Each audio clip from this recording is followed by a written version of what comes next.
Sebelumnya, Assalamualaikum warahmatullahi wabarakatuh. Di sini saya akan membagi materi tentang sistem urinaria.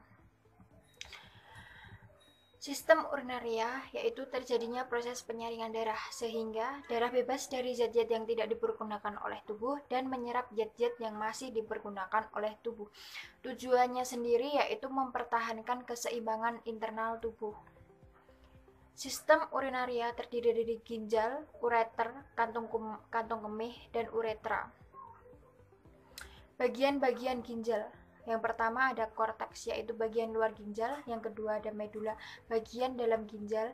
Yang ketiga ada piramid, medula yang berbentuk kerucut. Yang keempat ada kolumna betini, yaitu bagian korteks yang mengelilingi piramid. Yang kelima ada papillaris Berlini, yaitu papila dari tiap piramid. Yang keenam ada pelvis, yaitu reservoir utama sistem pengumpulan ginjal. Yang ketujuh ada calyx minor, yaitu bagian ujung pelvis berbentuk seperti cawan. Yang kedelapan ada calyx major, yaitu kumpulan dari beberapa calyx minor. Manusia memiliki sepasang ginjal. Ginjal terletak di kanan dan di kiri tulang belakang, di bawah hati dan limpa. Di bagian atas ginjal terdapat kelenjar adrenal. Ginjal bersifat retroperitoneal, yang berarti terletak di belakang peritoneum yang melapisi rongga abdomen. Ginjal kanan biasanya terletak sedikit di bawah ginjal kiri untuk memberi tempat untuk hati. Sebagian dari bagian atas ginjal terlindungi oleh iga ke-11, 2, dan 12. Kedua ginjal dibungkus oleh dua lapisan lemak, yaitu lemak perirenal dan lemak pararenal, yang membantu meredam goncangan. Anatomi dan fisiologi ginjal. Berbentuk seperti kacang, jadinya kecil. Orang dewasa panjangnya 12-13, lebarnya 6 cm dan beratnya 120-150 gram. Permukaan atas dan bawah serta pinggir korteks ginjal berbentuk konveks, sedangkan pinggir medianya berbentuk konkav karena adanya hilus. Hilus yaitu tempat arteri pulmonaris, vena, bronkus, dan saluran limfe masuk ke dalam paru-paru. Ada beberapa struktur yang masuk atau keluar dari ginjal melalui hilus, antara lain arteri dan vena renalis, saraf, dan pembuluh getah bening. Oke, selanjutnya ada fungsi ginjal. Yang pertama, mengeluarkan zat sisa organik, pengaturan konsentrasi ion-ion penting, pengaturan keseimbangan asam basa tubuh, pengaturan produksi eritrosit, pengaturan tekanan darah, pengendalian terhadap konsentrasi glukosa darah dan asam amino darah, yang terakhir pengeluaran zat beracun. Maaf jika saya kecepatan ya bicaranya. Lapisan ginjal. Setiap ginjal terbungkus selaput tipis, yaitu kapsula renalis berupa jaringan fibrus yang berwarna ungu tua. Lapisan ginjal terbagi atas lapisan luar dan lapisan dalam. Fisiologi ginjal. Yang pertama, mengatur volume air. Yang kedua, mengatur keseimbangan osmotik dan mempertahankan keseimbangan ion yang optimal dalam plasma. Yang ketiga, mengatur keseimbangan asam basa cairan tubuh. Yang keempat, ekskresi sisa hasil metabolisme. Yang kelima, fungsi hormonal dan metabolisme. Yang keenam, membentuk hormon hidroksi kolekalsiferol.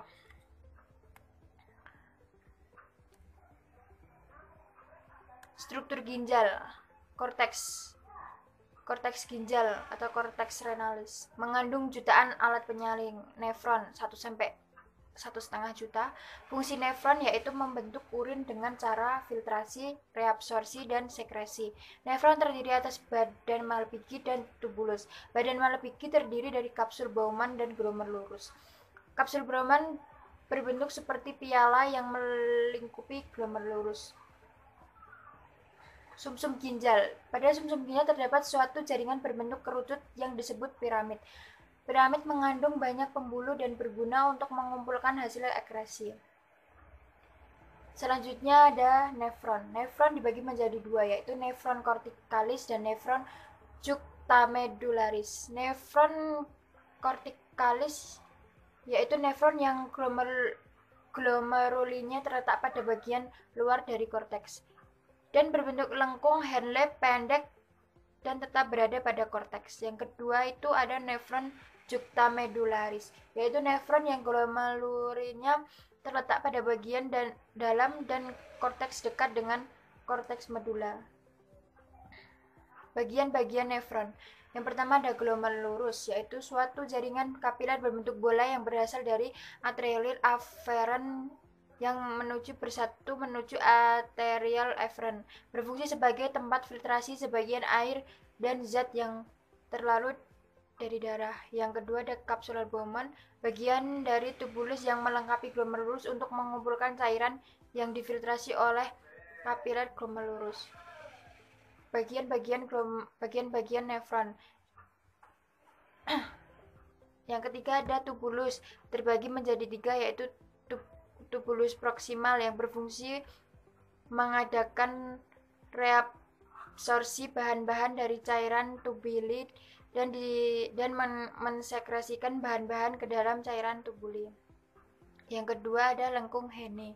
Lengkung berbentuk lengkungan tajam berbentuk U, terdiri dari pars descendens, yaitu bagian yang menurun terbenam dari korteks ke medula. Yang ketiga ada tubulus distal, berfungsi dalam sekresi atau augmentasi zat-zat tertentu. Yang keempat ada ductus pengumpul, menerima cairan dari nefron yang berlebihan, dan setiap ductus mengumpul terbenam ke dalam medula untuk mengosongkan cairan isinya, yaitu urin, ke dalam pelvis ginjal. Lalu ada ureter, yaitu tabung atau saluran yang menghubungkan ginjal dengan kandung kemih. Ureter merupakan lanjutan pelvis renal menuju distal dan bermuara pada vesika urinaria. Panjangnya 25-30 cm.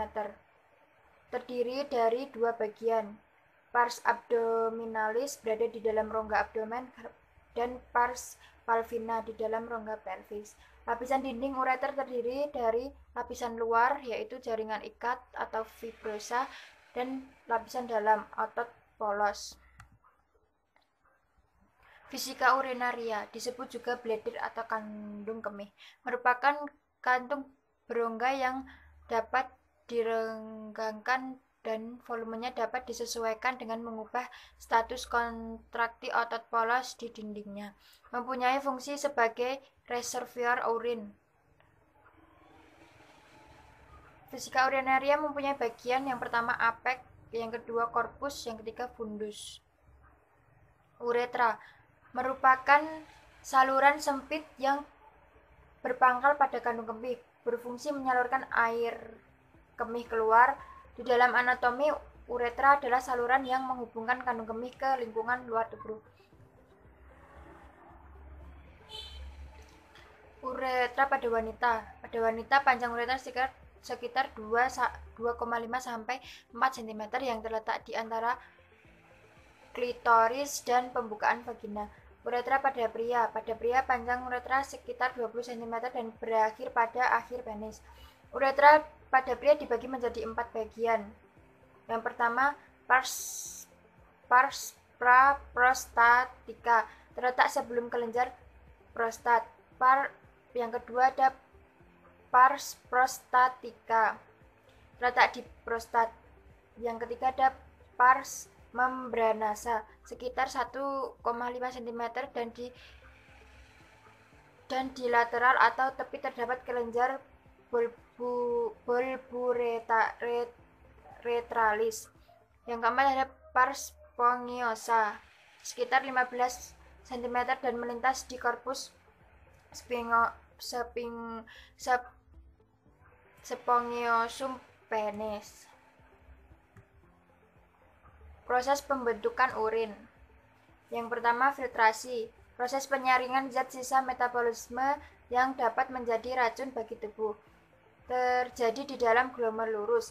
Zat berukuran kecil molekul besar seperti protein dan sel darah tertahan di dalam plasma darah dan mengalir meninggalkan glomerulus melalui arterial effusion. Hasilnya filtrat glomerulus atau urin primer.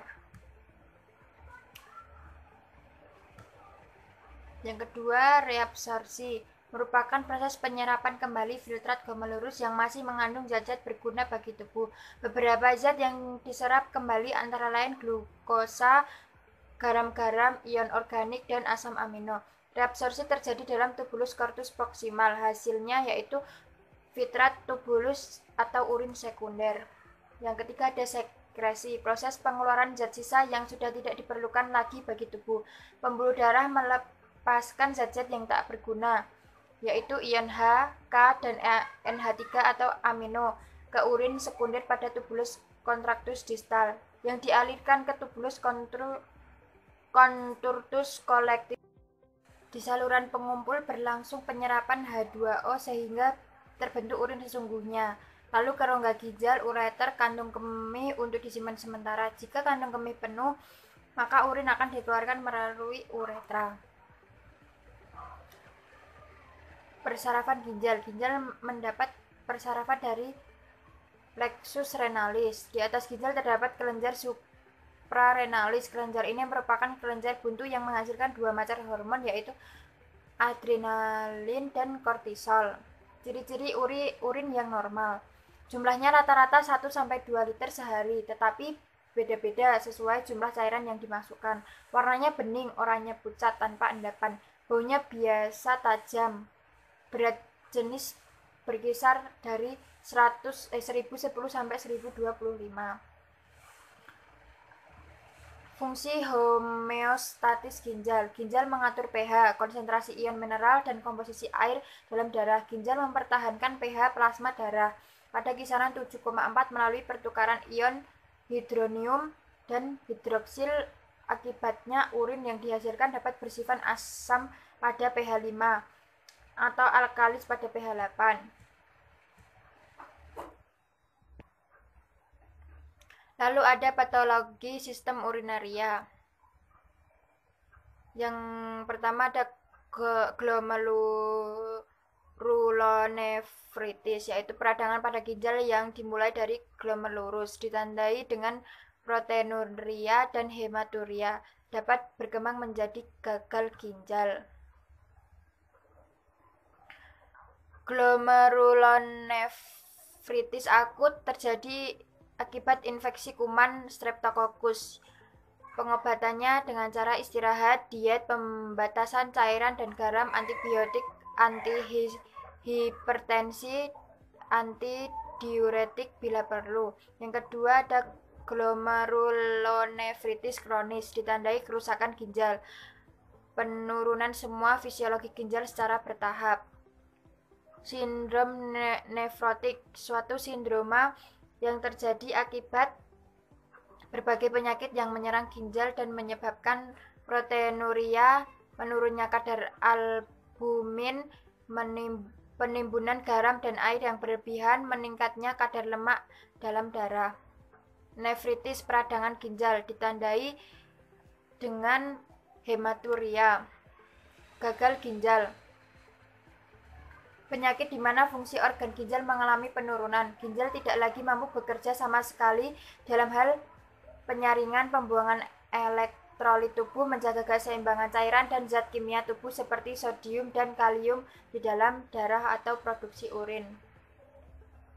Penyebab: kencing, batu, tumor, kanker, kista, glomerulonefritis, dan lain-lain. 1. Akut, kencing sakit, demam, kencing sedikit, kencing merah atau darah. Kronik, lemas, tidak ada tenaga, nafsu makan kurang, mual, muntah, bengkak, kencing berkurang, gatal, sesak napas, pucat, atau anemia. Ciri-ciri gagal ginjal: kepala pusing dan sulit berkonsentrasi, rasa gatal yang berlebihan, tubuh merasa kedinginan, sesak nafas, sakit di sekitar daerah pinggang, kencing sedikit, kencing merah atau darah, kelainan urin, proteinuria, hematuria, bakteri. Batu ginjal, massa keras seperti batu yang berbentuk di sepanjang seluruh kemih dan menyebabkan nyeri, pendarahan, penyumbatan aliran kemih atau infeksi. Batu ini bisa berbentuk di dalam ginjal maupun di dalam kandung kemih. Sistitis, radang kandung kemih, disebabkan oleh infeksi bakteri, penggunaan alat semprot pembersih genital wanita, penggunaan tabung kateter dalam jangka waktu lama. Struktur uretra, penyempitan lumen. Uretra karena fibrosis, terbentuk jaringan ikat dan pada dindingnya, penyebab kelainan bawaan, operasi, infeksi. Diagnosis dan perawatan pada penyakit sistem urinaria. Pengobatan, hindari obat-obatan nephrotoxic atau obat yang mengganggu fungsi ginjal. Penyesuaian dosis obat-obatan, persiapan terapi pengganti ginjal.